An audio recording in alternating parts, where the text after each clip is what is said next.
April 24th, 2025. President Trump just released his first Armenian Remembrance Day statement. For 4 years, Biden used the word genocide. Trump went back to calling it a great tragedy. But here's what really stunned me. Armenia's own prime minister also backed down. In March, Nikol Pashinyan said recognizing the Armenian genocide isn't even a priority for his government anymore. Think about that for a second. The country where it happened is abandoning recognition of its own genocide. While every serious historian on earth calls it genocide, the politicians are sprinting in the opposite direction. This isn't just about one historical event. This is about watching a century-long cover-up succeed in real time. Turkey has spent 100 years and billions of dollars constructing an alternative reality about 1915. But to understand why even Armenia is backing away from the truth, you need to understand exactly what the alternative reality claims. Because the gap between what Turkey says happened and what actually happened isn't just big. It's a masterclass in how to make genocide disappear. Here's what Turkey's government says happened in 1915. This is their official position, taught in Turkish schools and promoted through international lobbying. Claim number 1. These were legitimate wartime security measures. Turkey says the Ottoman Empire was fighting for survival against Russia, Britain and France. Armenian communities were actively helping Russian forces, engaging in armed rebellion behind Ottoman lines. So the government had no choice but to temporarily relocate Armenian populations away from war zones. But these relocations became tragic and chaotic due to wartime shortages, disease and breakdown of government control. Claim number 2. The death toll is massively exaggerated. Turkish historians claim maybe 300,000 people died, mostly from disease and starvation that affected all Ottoman subjects during the war. Claim number 3.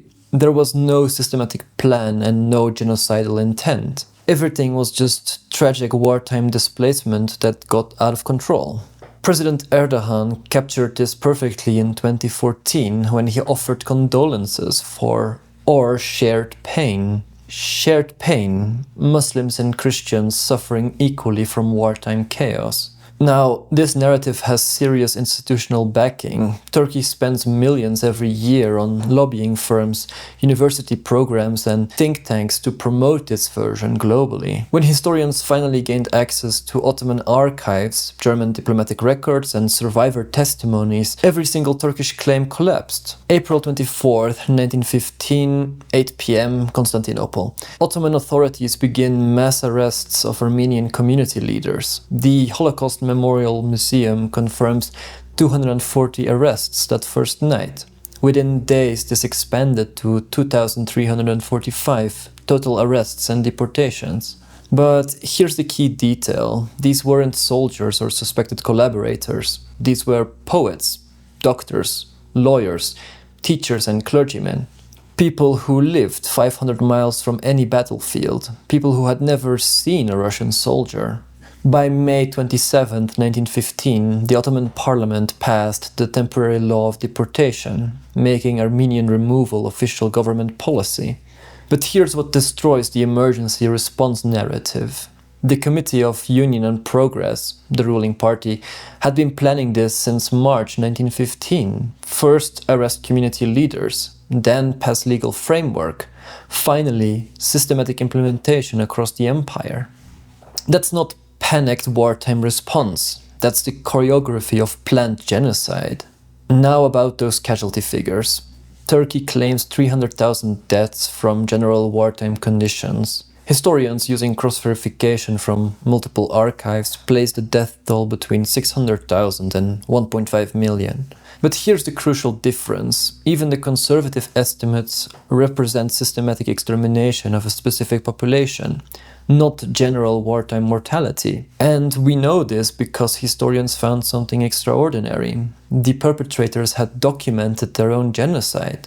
The Turkish denial narrative worked for decades, primarily because Ottoman archives remained restricted. But when historians finally gained access and started authenticating documents, they uncovered something devastating. The Ottoman government had written down their genocidal intent. Tanir Akşam at Clark University holds the world's only endowed chair specifically in Armenian genocide studies. For 2 decades, he's been using forensic techniques to authenticate Ottoman documents that Turkey claimed were forgeries. In 2018, his authentication work produced what he calls smoking gun evidence. These aren't historians making interpretations. June 1915 telegram from Dr. Sakir to regional governors. Are the Armenians being dispatched from there being liquidated? Answer quickly. Liquidated. Not relocated. Not protected. The authenticated Bahayatin Sakir letters are even more explicit. Quote, the Committee of Union and Progress has decided to annihilate all of Armenians living within Turkey. Annihilate all of Armenians. That's genocidal intent in the planner's own handwriting. Interior Minister Talat Pasha's orders explicitly discuss the elimination of Armenians as a political factor. When government officials write about liquidating, annihilating, and eliminating entire populations, the intent debate is over. This is why the International Association of Genocide Scholars unanimously recognized the Armenian Genocide. Why 126 Holocaust historians signed recognition statements. Turkish Claim 1. These were legitimate security relocations.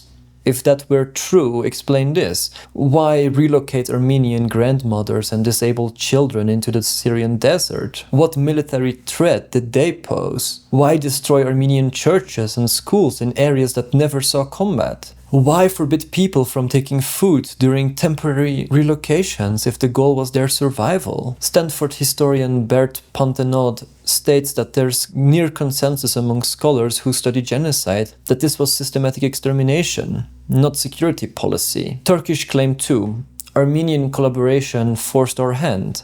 Even if some Armenians served with Russian forces, which some did, collective punishment of entire populations violates every principle of civilized warfare.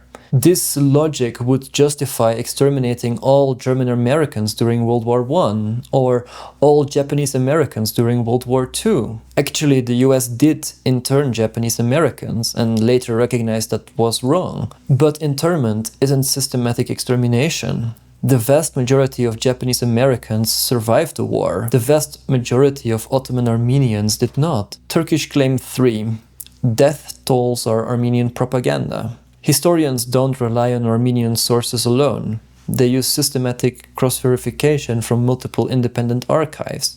German diplomatic files, Austrian embassy reports, American missionary records, French consular documentation, British intelligence observations. These countries were fighting each other during World War I. They had no reason to coordinate propaganda about Armenian deaths. Historians also cross-reference pre-war Ottoman census data with post-war population surveys to track demographic changes. When multiple independent methodologies converge on death tolls exceeding 600,000, that's systematic extermination. Turkish Claim 4. No genocidal intent existed. This claim died when historians authenticated the Ottoman documents. When government telegrams ask if Armenians are being liquidated. When party correspondence discusses annihilating entire populations, intent isn't just proven, it's explicit. You don't accidentally plan empire-wide extermination. You don't accidentally destroy an entire civilization. So, if the evidence is so overwhelming, if every genocide research institution agrees, why are politicians backing away from recognition? Because Turkey has weaponized denial as foreign policy. They've created a 3-part system that makes denial profitable for other governments. Part 1.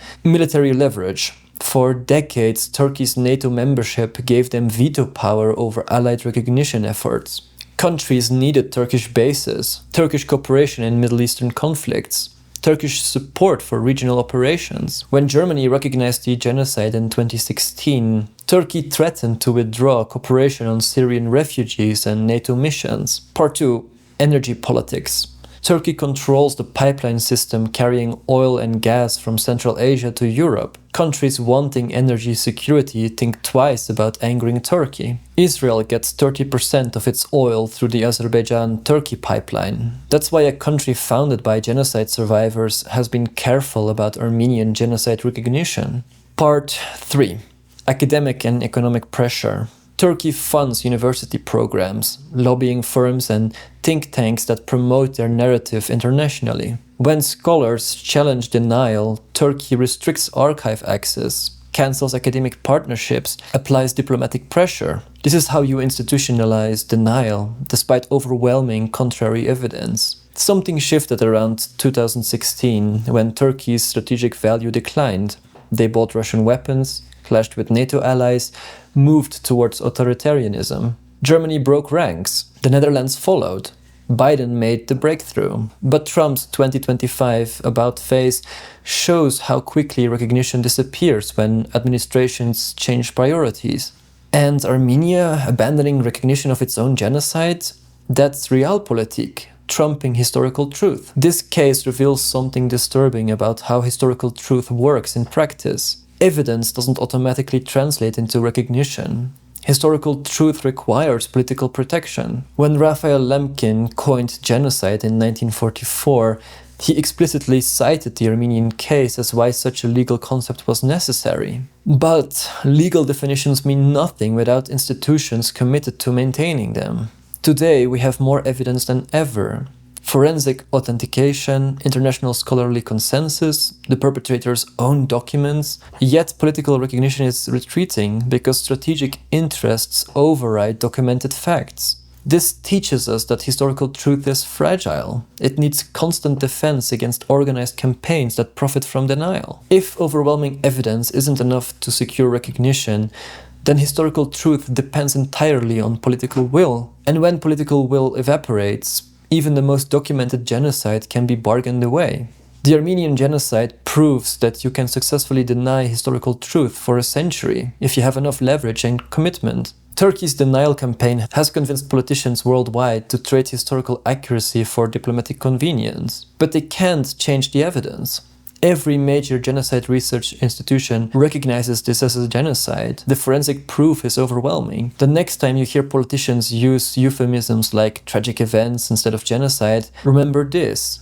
They're choosing strategic convenience over documented truth. The historians have done their job. The evidence is overwhelming.